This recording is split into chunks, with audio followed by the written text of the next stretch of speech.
Okay, this is a sound check, an official sound check. It's 9 a.m. We don't do pregame shows anymore because all this is getting published whether we like it or not.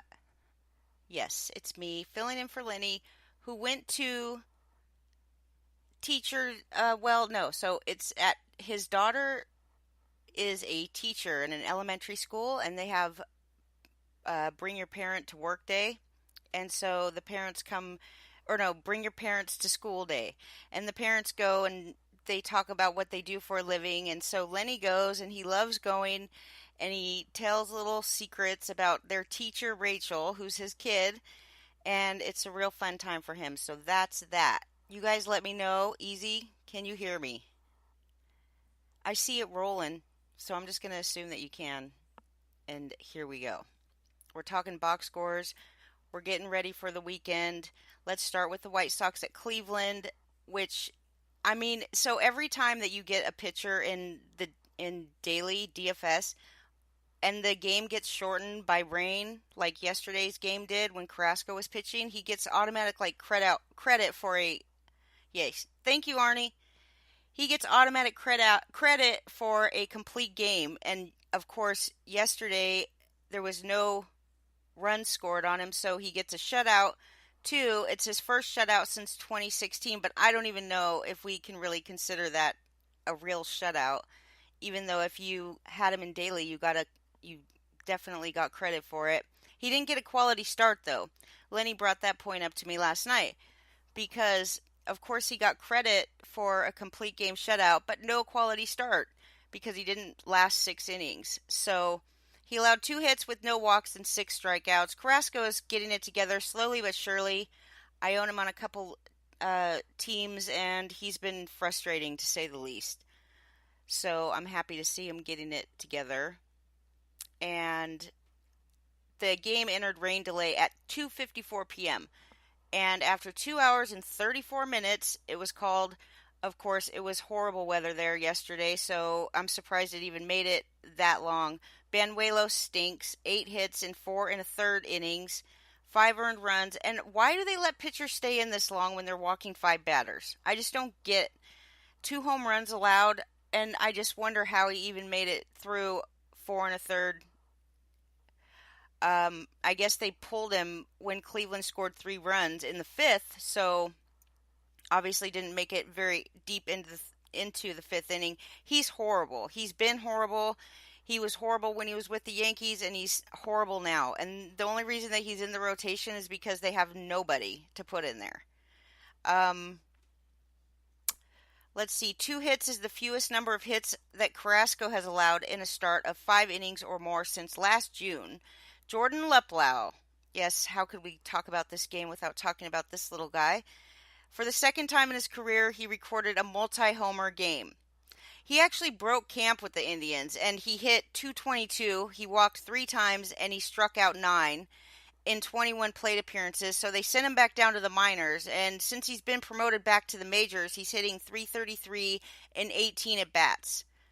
He's the second Indian since 2015 to hit 2 home runs at least 420 feet in a game. So both of his home runs were pretty deep. The last guy to do it. So I said he's the second Indian since 2015 to hit 2 home runs that went at least 420 feet in a game. Who was the last guy to do it? He did it last year. So this guy Luplow says that when he went down to the minors and he was able to work with the hitting coaches and he figured out a couple of mechanical flaws that he had that he's apparently taken care of and fixed. That's what he says. He does have great defense and he can play all over, so he stands a decent chance of, being in the lineup every day. Defense counts for something. Not in fantasy, but in real baseball, it counts for something, and it keeps guys in the lineup sometimes. So it's not like, Cleveland is jam-packed over there trying to figure out who to put in their lineup. They just stink. So let's move on to, how can I say that Cleveland stinks too bad when they beat the White Sox 5-0 yesterday? I just can. I just really can. Kristen Stewart yesterday was activated from the IL. The Angels beat Detroit. It was just Okay, it was horrible, 13-0. And Detroit did get 5 hits, but obviously couldn't really make that happen. And the Angels got 16 hits. They scored 13 times. It was just awful right from the beginning. They scored 2 runs in the first, 3 runs in the second, a run in the third, and then they just started stomping them from the sixth inning on. They just kept scoring on him. It's pretty sad. Luke Bard came in. He was the opener. So the Angels using the opener, 1 inning, 2 hits, no earned runs, no walks, and no strikeouts. So he's got a 2.20 ERA, but then Pena comes in. He allows just 3 hits. He strikes out 7. He doesn't walk anybody, and he's got a 3.21 ERA on the season. But this opener situation is really tough for fantasy baseballers because who knows when Pena is going to come in. Like, it's really hard to know who's coming in after the opener. That's the key, is finding the guy who comes in after the opener in any game. Because, number one, this guy only has to throw 1 pitch and he can earn a win. The guy in front of him, the opener, he's got to go 5 innings to get a win, which is a bunch of BS, but whatever. Baseball is finding a way around that problem because, they use an opener for an inning and a third, and then the next guy that comes in, he pitches 7 innings and he gets a win, but he could get a win in 1 inning if the team just happens to score a run in that inning to put the team ahead. It makes no sense. The win and all of this stuff, it's got to really be looked at again, especially in fantasy, because these guys that come in, they're not necessarily in the rotation, but they're getting wins all over the place because it's so easy for them to get a win. Like I said, they could get it in like 1 out. The opener, that guy has to go 5 innings. They never make, obviously the opener isn't making 5 innings. Anyway, the Angels scored a pair of runs in the first. That's Ohtani, though. Thank you to Ohtani, who is back, by the way. Drove in David Fletcher. That was his first RBI of the season. And that was after he started 0 for his first 7 at-bats. Okay, give the guy a break. Ohtani's back. He's hitting. I own him in the AL only league, so I'm kind of pleased about it. I must have got him hella cheap because I wasn't going to be spending any money on Ohtani. I must have got him really cheap. So anyway, that's that. Ohtani's back. They say he's going to be pretty good, even though I still just don't even fathom the fact that he's recovering from Tommy John surgery and, like, batting isn't going to affect that in any way. That just baffles me. But that's what they say, so I'm going with it.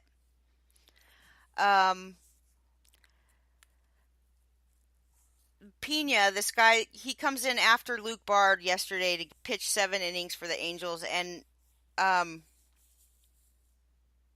they were noticing that he was getting fatigued at around 50 pitches. So they sent him to a nutritionist, and the nutritionist told him to eat something in between innings. So yesterday he had a peanut butter and jelly sandwich and a couple of protein bars, and says that he felt much better. We'll see. I mean, who knows? That really could, it sounds so stupid, but it really, I mean, everybody should be eating breakfast. All of you fools out there listening, I'm the only woman around here, so I'll be acting it right now. You guys should be eating breakfast every day. I don't even care if you like breakfast or if you're hungry. Every day you need to eat something in the morning because it really does make a difference, okay? That's just some motherly instinct coming through. Bedrosian closed out the game. Between Bedrosian, Pena, and Luke Bard, they held Detroit to 5 hits. We already know that. Detroit couldn't score, but Cole Calhoun hit a home run. That was his 9th of the season, and now he has 21 home runs. Tommy La Stella, what's up, Tommy La Stella? Okay, 2 home runs. He's got 9 now, too, and he's got 23 RBIs after 4 yesterday. It was his 3rd multi-home run game this season, and he's, what? Nobody saw this coming. Just nobody saw it coming. I think that David Fletcher now is hitting leadoff. He's batting leadoff, and Cole Calhoun was batting leadoff. And it feels like, I don't know why Cole Calhoun is leading off shit, ever. He should not be leading off anything, ever, not even Little League. He's got a career, like, 240 batting average, and he's batting leadoff. So what took them so long to figure out that David Fletcher might be an okay guy for at leadoff spot? 6 weeks. Yeah, 6 weeks. So Calhoun spent 78 at bats at the top of the lineup. He's pretty much done up there. So I don't know why all of the projection systems, not all of them, I don't think, but the majority of them. And honestly, I noticed all the time this, like preseason, I noticed all these projection system ranking Cole Calhoun really high, and I think to myself like, why are these systems ranking him so high? Why are these computer programs thinking that Cole Calhoun is going to have like some kind of breakout season? And I mean, in his defense, he's got 9 home runs. So, multiply that by 4 and you're working with something here. So, I don't know. Albert Pujols, yay, entered the game 0 for 15 since May 4th. He hit his 639th home run of his career, his 6th of the season, his 18th RBI yesterday, and he's the third player to reach 2,000 RBIs. He's just 21 shy of Willie Mays for 5th all-time. And he joined Hank Aaron and A-Rod as the only members of the 2,000 RBI club. The next closest batter is Miggy, and he's only at 1649. So, like, not even close. The RBI thing is pretty interesting because they didn't start even counting RBIs until Babe Ruth was not going to get enough to even count. Like, so Babe Ruth is not in this RBI, the RBI club, the 2000 RBI club. That's because his RBIs came before they started counting the stat. So it's kind of like arguable how, right. I don't even know the word that I'm looking for. um, so just how accurate it is. Who knows how accurate it is because it doesn't count some of the best batters in history in it. Anyway, Justin Bour hit his 4th home run and now he has 14 RBIs. By the way, Tommy La Stella, he hit 10 home runs total in 828 career at bats heading into 19.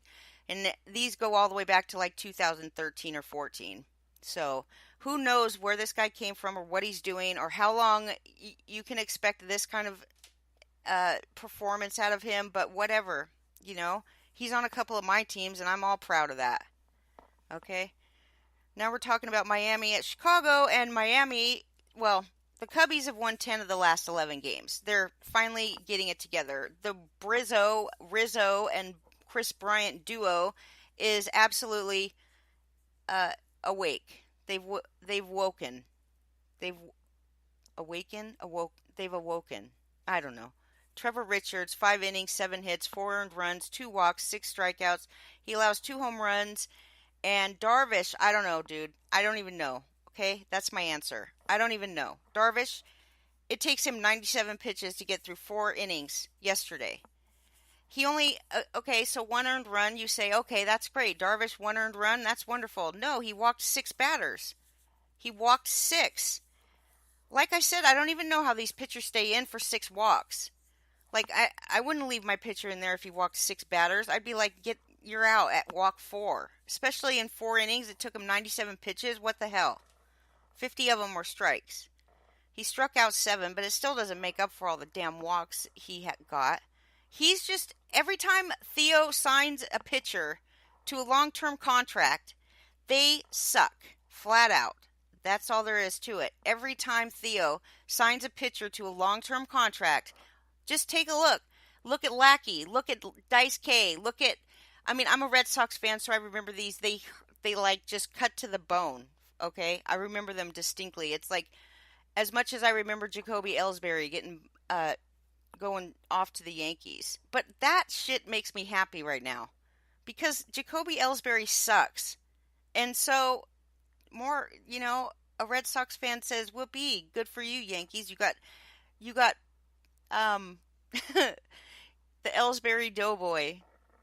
The guy with the lifelong stubbed toe. And that's it. Whatever. He's probably even on the Phantom DL. Nobody even wants him back. Even with all these injuries, you don't see anything about Ellsbury coming back. And that, my friends, makes me pleased. But Theo, I'm not surprised. Every time he signs a pitcher, they're just sucky for the whole contract. So, yeah, sorry, Cubbies. That's what you have to give up when you win a World Series after however many years. Because Theo straight up came into your town and won you a World Series, and so you can't even bitch about him. He could do anything to your team and then GTFO out of the city, and you can't say shit to him because he won you a World Series, and that's it. Bottom line, can't complain. Okay, here we go. Montgomery, 5 innings. He's just no. Don't even be fooled. He's one. He's 1-0, but he only walked two. He struck out three. I just don't trust him. His ERA is 5.87. Please don't pick him up. He's not going to help you in any way. Bryant hit his first home run 4 years ago yesterday, and that took him 92 plate appearances. For all of you Vlad Guerrero Jr. lovers out there, it took Chris Bryant 92 plate appearances to hit his first home run, and he's actually in the midst of a 19-game on-base streak.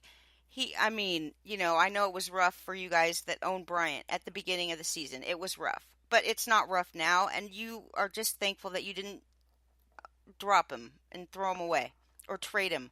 Trading a player at their lowest value is the most ridiculous thing you could ever do. Just don't do it, because if you do it and the guy gets good, which is like 80% chance of happening, it's going to just piss you off so bad. At least if you hold on to the guy, even if he doesn't do well, you don't ever have to worry about that feeling of like, what the hell was I thinking? Now this other guy has this massive weapon. Okay, just don't do it. Don't trade a guy like Bryant ever when he's not hitting. You just can't. You want to just go to the grave with the guy if you have to, but don't trade him. Okay? Here he is. Rizzo hit his 10th home run of the season, his 200th as a Cubby. He's only ever been a Cubby, so I think he's only ever been a Cubby. But he hit his 200th as a Cubby. I think he's only ever been a Cubby. Anyway, he's the 9th hitter in franchise history to reach that plateau. Bill Nicholson is next on the Cubs' all-time list with 205 career homers with the Cubbies. And back on April 17th, Rizzo was batting 159 with a 629 OPS, and Bryant was hitting 219. Horrible. They're crushing it. They're just both crushing it together. It's like they both woke up on the same day, okay? 3 weeks. Let's say 3 weeks. They have a combined 320 batting average, 451 on base percentage, 13 home runs, 12 doubles, 37 RBIs, and more walks than strikeouts, 25-19. And that's in 162 plate appearances in the past couple of weeks. So, Brizzo, as I said before, it's Brizzo. I think there's a song on YouTube or something if you want to go check it out. Yeah, that's what they call him, Brizzo. Anyway, Bryant was 1 for 2 with 2 walks and a home run. Rizzo, 2 for 4 with a home run and a single. They've got a 918 OPS and a 937 OPS, respectively, on the year. So they've totally made up for any kind of crappy start that they've had already. Because just a few plate appearances and a few at-bats right now in the season is going to change your numbers overall pretty dramatically. I mean, as we go through the season, it matters less and less. But for now, if you have a couple great games like they have, all of a sudden, like, you never even knew that they had a shitty start. Because they're right back on track and then some. So San Francisco was at Colorado yesterday. Buster Posey has a 7-day concussion list going on.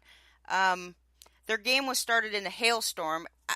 For any of you that either live in Colorado or have been to Colorado, they have like these 20-minute hailstorms, and sometimes the hail is so big that it can break your windshield on your car. And it only lasts for like 10, 20 minutes, and then the sun comes out. It's the weirdest weather. I think it's just weird. But their game did start in a hailstorm. It was 39 degrees, and they had a wind chill factor of 32. And the Rockies straight up just jumped out to a 7-0 lead after 2 innings. And then, of course, the Giants tried to come back with 2 runs in the 3rd, 3 in the 4th, and 3 in the 6th. Derek Holland stunk. 2 2/3, 7 hits, 7 earned runs. He even walked 4. Again, how are you going to keep a guy in that's walked 4 batters in 2 2/3 innings? 3 home runs allowed. Obviously, don't pitch Derek Holland in the freaking hailstorms in Colorado, okay? Just don't do it. He was probably benched anyway, because if most of you play like Lenny does, which is to bench your shitty starters when they're in Colorado, or at least even your mediocre starters when they're in Colorado. Still, okay, the Giants tried to come back. They tried to win this game. Actually, the Rockies beat the Giants only by 1 run, 12-11. Colorado had quite a few more hits than they did, but still. Austin, 2 home runs. Who is this person? That's his first 2 home runs of the season. He had 6 RBIs, which gave him 9 on the season, so he must have had a couple of RBIs from another game. I don't even know who this is, so why don't you enlighten me, chat room? And we could talk about Kyle Freeland, who pretty much stinks. 5.84 ERA. Not everything that you expected of him when you drafted him early in drafts. You drafted him like right around where Luis Castillo was going, I think. I'm not positive. But he walked 4 batters, too. Just walking like crazy yesterday, everybody. He gave up 5 home runs in his last 2 starts. That was heading into yesterday. They say that he addressed some inconsistency in his delivery and he felt that he made progress, but I don't see no damn progress when you're walking 4 batters. Okay, I don't get it. Five runs, but only 3 of them were earned. That's thanks to Desmond and Tapia, they just drop fly balls. Seriously, they just drop it. Completely catchable, just dropped right in the outfield. Good job, Desmond. Well, at least Desmond did something yesterday, which was to hit his 4th home run. And if you own David Dahl is paying the price for this Desmond experiment that the Colorado Rockies are working with right now. So Dahl doesn't like lately he hasn't been getting starts against left-handed pitchers. And so I think that if Desmond keeps hitting, he's going to keep staying in the lineup, then Dahl could lose starts to righties too. That's just the way it is. Arenado, 10th home run, 30th RBI. That again, another guy. Just the Rockies were doing horrible, so bad they weren't hitting at all.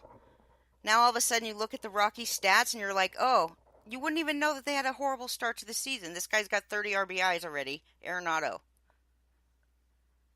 All right, so he knocks in a 2-run first inning home run. And then he hit one out of the park, but then they said it was foul when they replayed it. Still, he went 3 for 4 with 2 runs and 2 walks. Since April 14th, he's batting .375. He's got 69 total bases, 17 extra base hits, 24 RBIs, and then in the last 7 games, he's hitting .516 with 4 home runs, 9 RBI, and multiple hits in 6 of his last 7 games. Arenado on fire. Okay. It was the 13th straight game that a Rocky starter has given up a home run. Colorado's given up 4 or more runs in a franchise record tying 15 straight games, and they still won 8 of their last 15, so they've still won over half of their last 15 games, even with all that crap. Even with all their starting pitchers just stinking. Trevor Story stole his 8th base. He's got 24 RBIs. So, Lewis ranked Trevor Story as the number 1 shortstop heading into the season. When I first looked at it, I was like making fun of him. And then I started to look a little deeper and I say like, okay, this guy's going to steal bases, but he's also going to hit a shit ton of power. He's going to get RBIs and he's going to get runs. He's going to like do everything, basically. His batting average was maybe, you could question his batting average last year and still think he's going to have a decent enough batting average to be the best shortstop in baseball. And that's in a field of like so many good shortstops. They say the shortstop position is probably the best it's ever been in fantasy. It's the deepest it's ever been. There's like more serviceable players than there ever has been in my time playing. I don't know. We'll have to ask Lenny. He's been playing the longest. But anyway, Trevor Story, proven Lewis right, which I hate totally. But okay, Desmond hit it. I told you he hit his 4th home run. He got 2 RBIs. He's sitting at 17 now. He walked 3 times, which is an amazing feat. And Mark Reynolds, 4th home run, 3 RBIs. Now he has 14. And again, David Dahl losing playing time because of this. Alrighty. Oakland and Cincinnati. How's the chat room? Unholy, happy birthday. Yes, it's Unholy's birthday today.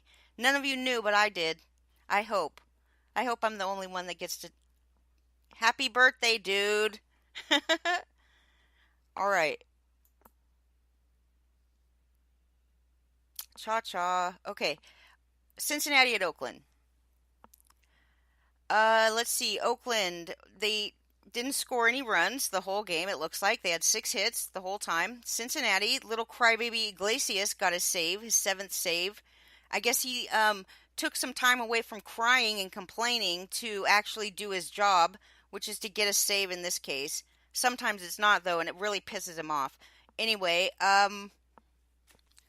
yeah, so he did his job, and the Reds, guess what?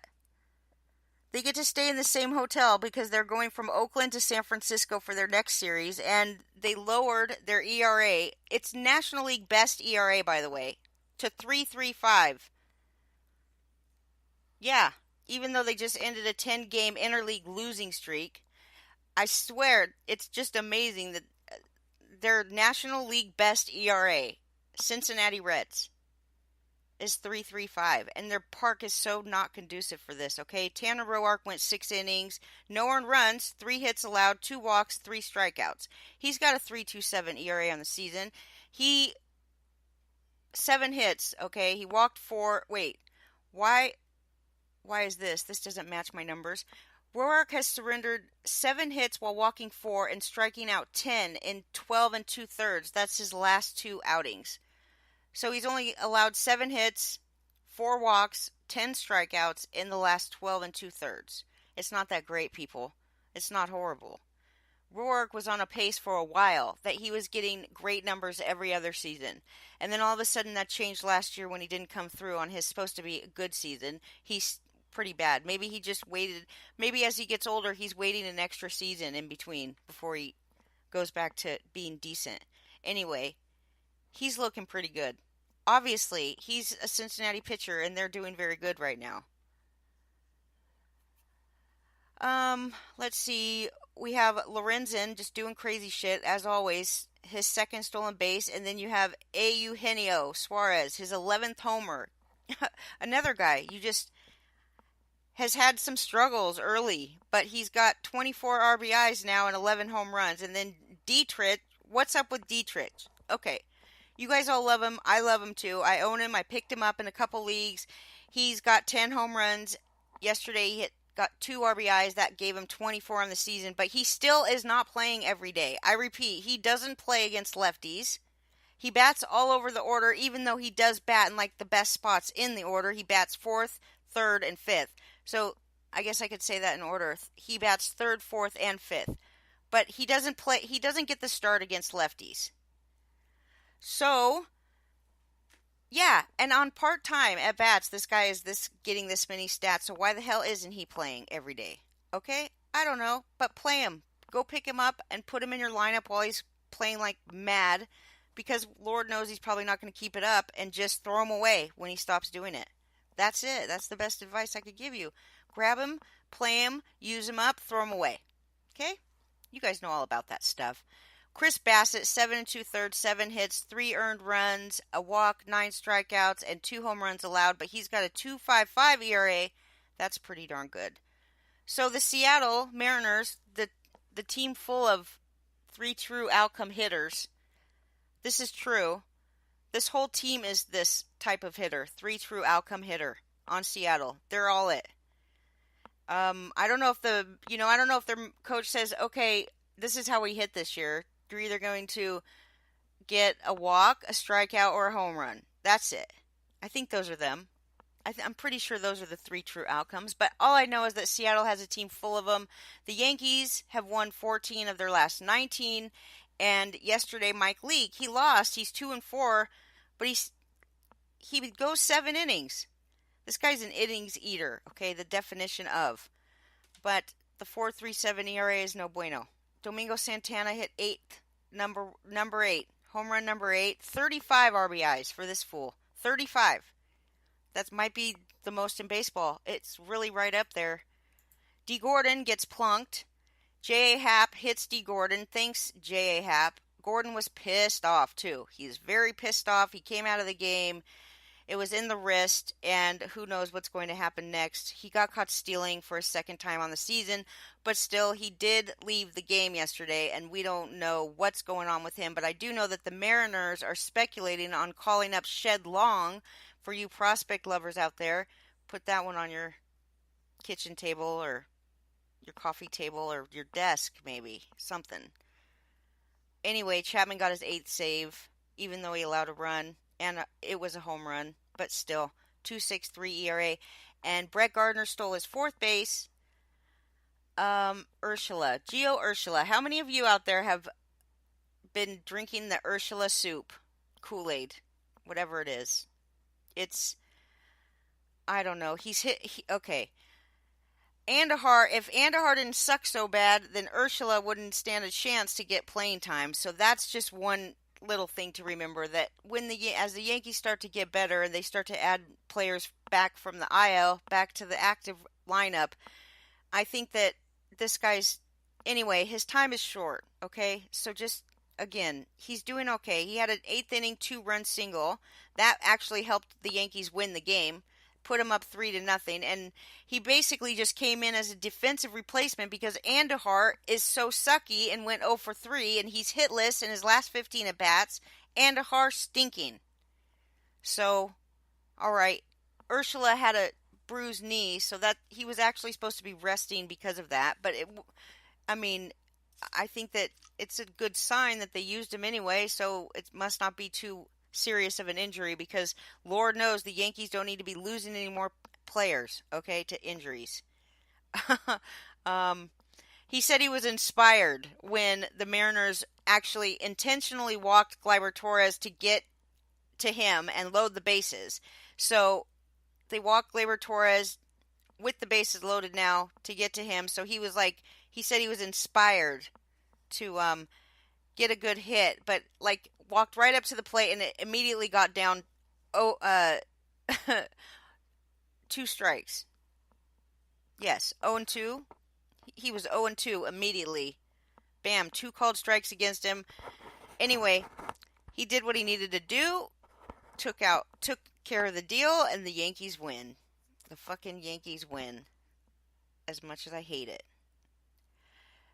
The Cardinals beat the Pittsburgh Pirates 17-4.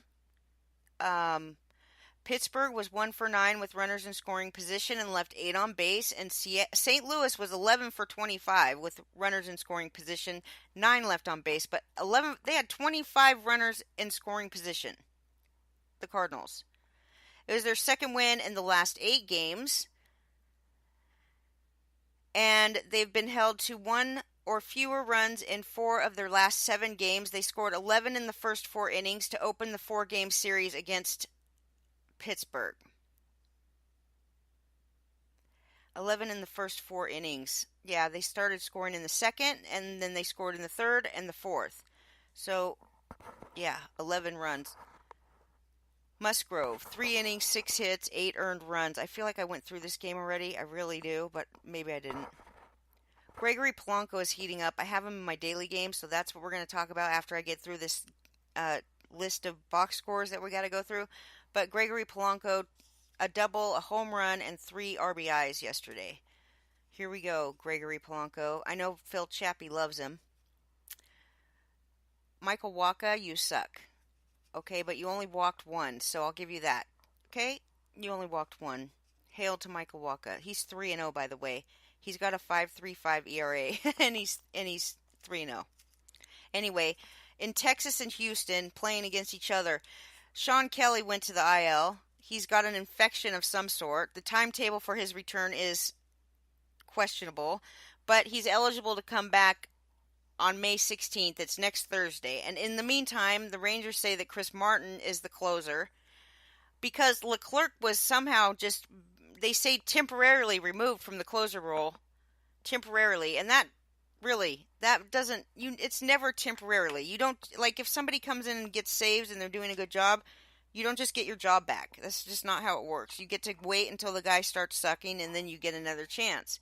But who knows how, this is a good sign for Leclerc owners because, they got one guy injured or with an infection and he's out, and Chris Martin, it's iffy. So now if Chris Martin can't pull his weight, which he's actually been very good. He's been very good. I had his stats here somewhere, but anyway, he's been very good. But whatever, Leclerc isn't getting his job back unless somebody screws up. And so you guys, as Leclerc owners, which you can't drop the guy, I hope you didn't drop him. He's going to probably get his job back when one of these fools messes up, and then, it's his to lose again. But he didn't have a great start to the season, I guess. This is the way that he learned his lesson. Threat of losing your job is pretty serious. Anyway, they had heavy thunderstorms there too, and even though they have a retractable roof, this rain and hailstorms just forced all this water into the inside with the roof closed, and so they had to evacuate the first 3 rows of seats, and that really helped. I think that helped out. I think that helped out the defense because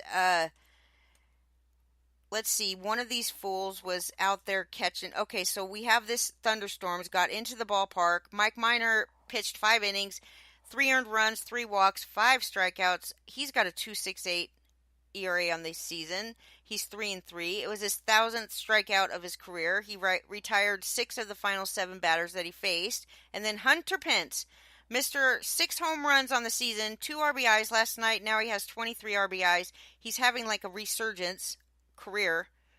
He had runners on first and third, and he tried to hit not just his 6th home run, he tried to hit another home run. And Reddick, you should go back and check out the replay of this catch that Reddick made. Basically just throws his body over the wall, and they called him Spider-Man because he was climbing the wall like Spider-Man. But I think it helped him that the first 3 rows of seats were evacuated, because it's like notorious spot in that ballpark for fan interference. Anyway, who knows if it would have been, but Reddick was able to make a great catch that robbed Hunter Pence of it would have been his 4th home run in 3 games, but right now he has 3 home runs in the last 3 games. So Hunter Pence, what up, dude? He used to play right field for the Astros for 4 seasons, and he loves to hit the ball that way. He hit both of his, he did hit a home run, but his other home run that Reddick robbed from him, it was also in the same spot. Anyway, Wade Miley, he's 3-2, but he's got a 3.18 ERA, and this is what you get when you roster Houston pitchers, because they have the most advanced pitching apparatus over there of any team in baseball by far. So he pitched 6 innings, 2 hits, 2 earned runs, 2 walks, 7 strikeouts, doing good, 1 home run allowed. Ozuna, he got his 9th save, even though he started the inning with a walk to Chew. It was the first walk of the season for Ozuna. Okay, he's got 24 successful save opportunities under his belt. Probably could be considered the best closer in baseball at this point. Again, Houston has some serious pitching. They make pitchers better whenever they go there. It's like San Diego used to do before they kept moving around their ballpark. It was like if you go to San Diego and you're a pitcher in San Diego, then if you were like an average 7 out of 10, now you're like an 8.5 out of 10 just because of the fact that you pitch in San Diego. That's it. George Springer hit his 13th home run. This guy is just quietly, taking care of business. 33 RBIs. That's the top. I mean, that's right up there at the top of the league with the 33 RBIs. Brantley, he got his 28th RBI, and Bregman, 26th RBI. That's it. Houston, I mean, the series is kind of lame, even though it's like 2 Texas teams rivaling each other. Texas is so much worse than Houston. It's really not even that great. Anyway, Atlanta yesterday, Arizona. Arizona beat them 3-2, but Arizona also had 11 hits, and Atlanta only had 5. And Soroka coming out, 6 innings, 1 earned run, 3 walks, 4 strikeouts. This guy's got a 1.21 ERA on the season. Sell the shit out of this guy. No joke. Sell him. Trade him away. Get somebody else for him. Because this is not going to... This is not... I just don't think. I can't say for sure. It's my opinion. I like to sell guys high. I don't think he could get much higher than this. So, Josh Donaldson hit 6th home run yesterday, 18th RBI. Luke Weaver, this guy was Lenny was telling me last week that Luke Weaver was actually targeted in this Goldschmidt trade, that they really wanted to get Luke Weaver in the deal for Goldschmidt. So this guy's been doing excellent. 7 innings yesterday, 2 walks, 1 earned run, 3 hits, 6 strikeouts. He's got an ERA under 3, and I guess he was looking for a third pitch to go with his fastball and his changeup, and he found a cut fastball, and he's been using it, and it's been very effective for him. He allowed 5 runs in his first start of the season, but since then he's not allowed more than 3 runs in a game in 7 starts. His last 5 starts, he has a 1.85 ERA. So whatever. I don't know if I believe that either, but it is what it is.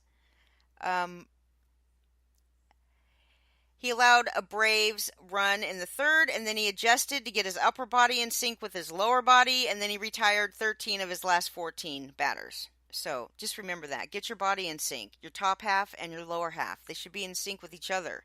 Okay? According to Luke Weaver, that's how you get it. You started striking out batters. David Peralta hit his 6th home run yesterday. He's having a good season. And what's up, Jared Dyson, stealing 6th and 7th bases of the season. Adam Jones robbed Acuna of a home run in the 6th.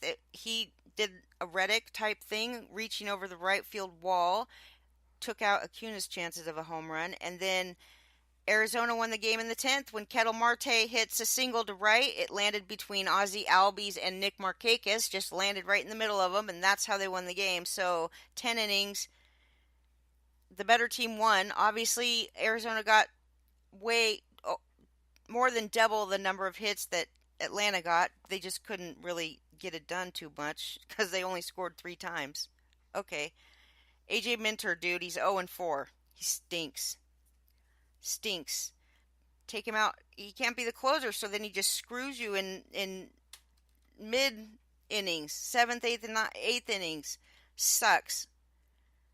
Stupid Minter. All right, so Washington and Dodgers. Washington was 2 for 10 with runners in scoring position, and they left on base 7. And the Dodgers were 0 for 4 with runners in scoring position, and they left on base 9. Dave Martinez, the manager of the Nationals. Wait a minute. Anyway, he goes home every night after the games. He goes home no matter what the time of day or night it is, and he pours himself a glass of wine, and he starts going through the game. He starts rewatching the game after every game. He reconsiders the decisions that he makes throughout the game, and then he says, like lately, he hasn't been getting very much sleep. The Nats are in the midst of their worst start to a season in the last 10 years. He's 97 and 102 overall in the past 2 seasons as manager. And their bullpen is horrible. They own the highest ERA in baseball by a long shot. They have the worst defense in the National League. According to defensive runs saved, they're negative 26. Ultimate zone rating, they're negative 7.4. They entered yesterday's game. They lost 6 consecutive series and 11 of their last 14 games, including 4 straight.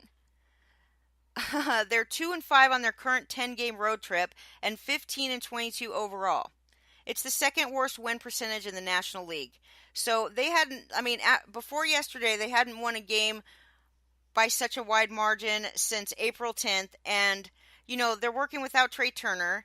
They don't have Juan Soto. He's due back tomorrow, by the way, Saturday. And both of their first basemen are injured. They fired their pitching coach. Okay, they're on a road trip, but right before they went on the road trip, they fired their pitching coach. And, the general manager, Rizzo, he still gives all kinds of praise to Martinez and says that he gives him credit, that he hasn't lost his clubhouse, that the players still play super hard for him, even though he sucks. Just joking. They didn't say that. But they did give him credit. Rizzo gave him credit for not losing his clubhouse and giving him credit that he's a great communicator. Martinez said not after he watched it, but before he watched the game, he said that he knows exactly where to send Corbin if he ever starts to struggle this season because he was at his best last night, he says. Corbin went 7 shutout innings, 8 strikeouts. He did walk 4.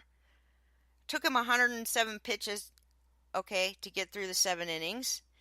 And 67 of his 107 pitches were strikes, 27 batters. Doolittle did his job, recorded the final 4 outs. Howie Kendrick came around, got 4 RBIs, including a 3-run home run in the first inning, so that, is always nice to start the game that way. And let's see, that was his 6th home run of the season, so Howie Kendrick not horrible. Adam Eaton stole his 5th base. Rendon stole his 1st base of the season. And Victor Robles got caught stealing for the 2nd time this season. Rich Hill, he lost. Oh, he's 0-1 now. He's 5 innings, 5 hits, 3 earned runs, 2 walks, 5 strikeouts, 96 pitches, 59 strikes, 22 batters faced. And Lenny wanted me to let you know the MLB tip of the day. Ready? Tip of the day.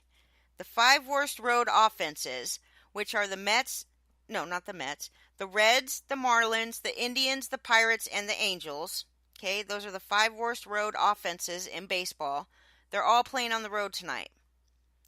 So let's talk DFS, because I knew that the schedule was short yesterday and I went and made myself a lineup. So I will just roll through my DFS lineup. I wish I had someone to talk to because this would be fun, but I don't. Alas, okay, it's only me. I have Zach Wheeler. Okay, Zach Wheeler.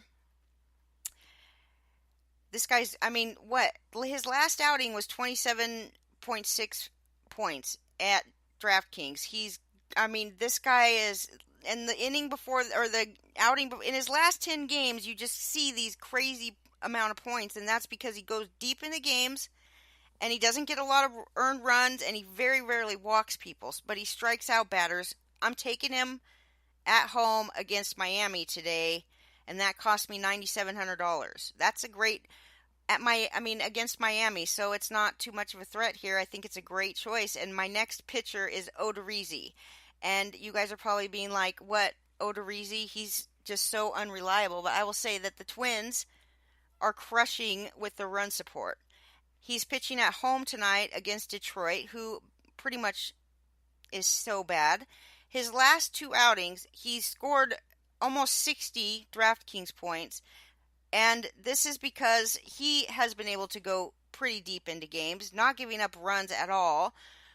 I like Odorizzi playing against Detroit at home today. He's on a roll. He only cost $8,800, so that's my 2 pitchers, Zach Wheeler and Odorizzi. I'm taking Wilson Ramos because even though he stinks lately, he's still got the best chance of hitting one of these days. And since I took his friend Wheeler, I think hopefully he plays today. I got to make sure that this happens. He needs to be in the lineup. That's always a good thing to check your lineups because he might not be there. Matt Olson. So I figure like this, you should probably take advantage of Matt Olson's $4,100 cost while it's still going on because they're not being easy on him at all. They haven't eased him back into it. He's basically had, since he's come back, just in the last 3 games, he's had 13 at-bats. So I say they're playing him every day. Although, here's one thing. Chris Davis, who's I think also in my lineup, because they say Chris Davis is coming back today. I don't know what's going to happen to Olson when Chris Davis does return to the lineup today, so that's another one to watch. But, there is room for both of these guys on the roster. No doubt about it. What about Jose Peraza, who in the last 2 days, alright, he's not crazy great, but he went 2 for 4 with a run and an RBI and 2 walks 2 days ago. That would be on Wednesday. 14 points at DraftKings. And then yesterday, he was in the lineup again. He went 1 for 3. Only 3 points, but still, he's getting in the lineup still. He only cost $3,300, and I'm sorry, but he has potential. There's not all lost hope for this guy. That's what I say. But again, pay attention, make sure he's in the lineup today. Chris Davis, I picked up $4,200. Again, he's been hurt, so he's very cheap right now. But they say that he is going to be ready to rejoin the lineup today, and that's why I say pounce on that. Pounce on it at home tonight, going against Cleveland. I don't think it's Bauer, though. I don't know. Maybe it is Bauer. I don't think it is, though. We'll see. Gregory Polanco, I mentioned him earlier. He's really starting to starting to hit. He, I don't know if he missed time or what. I think he missed. I really do think he missed the whole first part of the season, and he's only $4,000 right now. Yesterday he got 38 points at DraftKings, and on the 7th he got 19 points. At the 8th he got 7 points, but still this guy is on fire. He's not going to be this cheap for long if he keeps hitting the way that he's hitting. Yeah, yesterday he went 3 for 4 with 2 doubles, his second home run of the season, and 3 RBIs. So bring it on, dude. Bring it. Yeah, he actually returned ahead of schedule from his off-season surgery, and the only part of his game still lacking is his throwing arm. But guess what? We don't care about that. No, we don't. That's my lineup today. I think that, I don't know if I said everybody, but I didn't say Profar because he's nothing really good to talk about. I also have Eugenio Suarez in my lineup. I didn't talk about him.